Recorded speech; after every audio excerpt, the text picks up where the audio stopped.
Okay, in this video, we're going to look at Lohfink's section on table manners in the reign of God from Does God Need the Church? And we're also going to use some of Burns' themes from the Hospitality of God. What we're going to look at here, though, is the way that the table is used in Luke, where people sit down together at a common meal. So Lohfink starts out here with just talking about the apostles. And with Burns' emphasis on the fulfillment of the messianic prophecies in an unexpected way, we can kind of look at these guys, right, and say, well, the Israelites, the Jews did expect the restoration of the 12 tribes. So it wouldn't have been a stress for the ways that the dynamic interpretations of Jewish prophecies that you would say, okay, these 12 men represent the 12 tribes of Israel. That would not have been shocking. However, what's shocking was that it was these 12 guys, right? Like another 12 guys would have been very continuous and not so challenging. But these 12 guys, it wouldn't have been what was expected. So as Lohfink puts it, most Christians see nothing special about the appointment of the 12 disciples. The 12 disciples as the 12 apostles. Right? They just see a bunch of disciples circle around Jesus, totally normal. But if we try to think about who those people were in context, right? An ordinary skilled laborer there, Jesus, right, presents 12 men to the crowd and says, this is the beginning of the eschatological Israel. This is the beginning of the new Israel where we'll be free to worship God as we please. We'll be God's people, and God will unite all people on earth, right? Through his messianic king,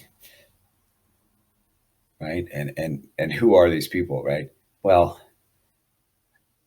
they are not holy people, as you would conceive them, right? A theological layman, right? Jesus, he's not a professional priest or scribe, right? He renders himself totally to the today of God's action and gathers a group of disciples and includes in it not a single priest or religious professional, instead, fishermen, right? A rural working class people, right? And in this context, poor people, really on the brink, people in the margins of society. Not only are they kind of very ordinary folk, not special at all. There's no princes in there, right? The messianic king, there's no noblemen or famous warriors. There's just these kind of regular guys. And besides that, they are not a group of people that would have got along, much like we saw with the Old Testament tribes, right? They're a motley crew. I think about the two people who kind of have titles in their name. Matthew, the tax collector, right? And Simon the zealot. What do you have here? You have the opposite ends of the Jewish spectrum politically, right? So Simon the zealot, a zealot was someone who supported the overthrowing of the Romans by force. He would have been called a freedom fighter, if you sympathize with him as a Jewish person, or a terrorist, right? If you did not sympathize him as a Roman, right? Anyways, what do you have then with the tax collector?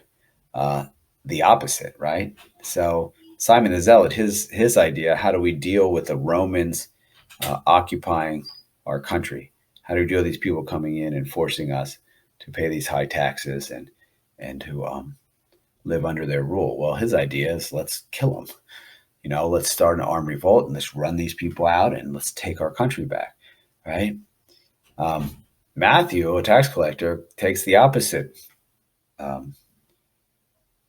approach, right? He says, well, these people are here now. I might as well just go along with it. Yeah, sorry, I know. Well, I don't like paying, no one likes to pay them all this money, but I'm going to take your money and give it to them and make my living in the process. So he's totally uh, abdicated. He's totally sold out to the Romans, right? You don't get different than that. But what's happening here with the 12 apostles that you see the beginning of the reign of God is that these rivals, these two people who would have just thought each other were the worst human being ever, right? Or had some big disagreements. Um, these enemies, they come together as friends, right? And as Lohfink puts it, the reign of God could only appear when people of different backgrounds, different gifts, different colors, men and women sit together at table, right? They join their lives together so they can serve God's cause, which is the service of others. So notice women's in there too. Again, Luke always seems to, I don't say makes an effort, but there's always, he always includes stories about women, even when they're not necessary for the movement of the narrative. And so, what are we seeing there? Again, in the ancient world, women were usually thought of as lower class people than men, or of lower worth than men. So again, it's one of these symbols in Luke of the equality of all people in the kingdom of God, that everyone is equally valued. This question of who's better or worse, that doesn't exist. That's not part of the kingdom living. That's actually the antithesis of the experience of loving like God.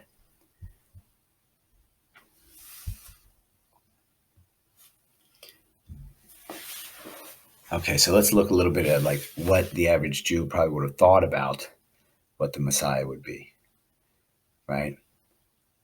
It seems like most Jews thought the Messiah would be a kind of revolt against the Gentiles, right? In this case, the Romans, and a subtle reversal of political and social relationships, so that now the Jews would be in charge, right? So, which would be kind of like a typical rebellion and takeover, like they've seen happen with other empires in the past. Right? The difference now is that the Jews would be the empire; they would be the ones in power. Uh, Jesus clearly distanced himself from that kind of political authority, ideology, and theology. So no, Jesus's messianic rule is here, present with his incarnation, but it's not the way that people expected it. Right? He's not going to try to overtake the Roman forces by Roman occupation by force. Why? What would that change?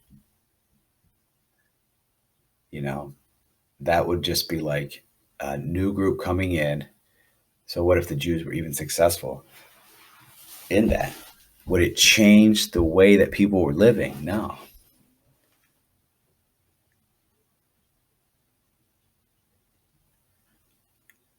He wants a revolution, all right, but a revolution in the overturning of relationships. Right? The revolution begins more radically than the revolt of the zealots. It begins where human beings in the depths of their will seek not the honor of God, but their own glory, not the work of God, but themselves, right? So that begins, right? So that's what changes. Instead of people just looking out for themselves and seeing other people as competition, Jesus is looking to start a revolution that's going to change the way that we see the world and each other, that we will take on the eyes of God and see each person as someone we want to give ourselves to because we love them so much, someone we want to take care of and help, not because they deserve it, but because we love them. It doesn't happen overnight, right? We need to have a building of a new base and a new family. And that's why Jesus used this Son of Man uh, language. Okay? We saw this used already when we looked at discipleship in Luke. And I mean, the Son of Man is not an unexpected phrase in that no one's heard it before. It comes from Old Testament prophecies, specifically Daniel 7, chapter 7. But to equate the Son of Man with the Messiah, even though we'll see it makes sense when we look at the text, didn't seem to be something that was necessarily popular um, for the Jews that he was talking to at the time. It tells us in the gospel they didn't understand what he was saying when he talked about the Son of Man being handed over to men. All right, now remember, this is right after this passage in Luke 9 is a response when Peter recognizes him as the Messiah. And he says, "Don't call me the Messiah," right? Um, and he calls himself the Son of Man. So it seems to suggest that he didn't want the term Messiah used for him because people would maybe not understand. They would take that misunderstanding that he's going to lead a political revolt, but not really change the way people live in society, not really change the world. Instead, he's going to. Instead, he wants them to think about the Son of Man. What's this Son of Man character about? What does he do? And he seems to want them to understand that Messiah and Son of Man go together.